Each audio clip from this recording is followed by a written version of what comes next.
କହିଲେ ଦେଖି ଓଡ଼ିଶାର କେଉଁ ସ୍ଥାନକୁ ଜଗନ୍ନାଥ ଧାମ କୁହାଯାଏ? ପୁରୀ କେଉଁ କ୍ଷେତ୍ର ନାମରେ ପରିଚିତ?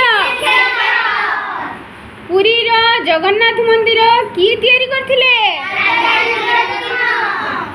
ଜଗନ୍ନାଥଙ୍କ ରଥର ନାମ କ'ଣ?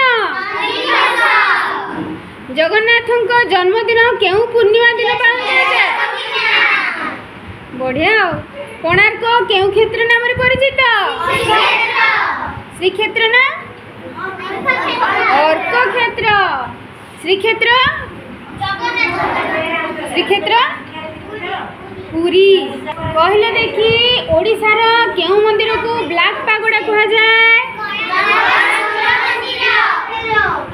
ଓଡ଼ିଶାର ମନ୍ଦିର ମାଳିନୀ ନଗରୀ କେଉଁ ସହରକୁ କୁହାଯାଏ? ଭୁବନେଶ୍ୱର।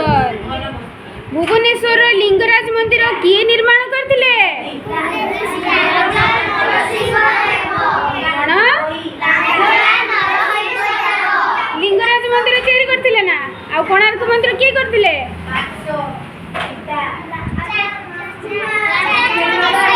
ଯଯାତି କେଶରୀ କ'ଣ କରିଥିଲେ?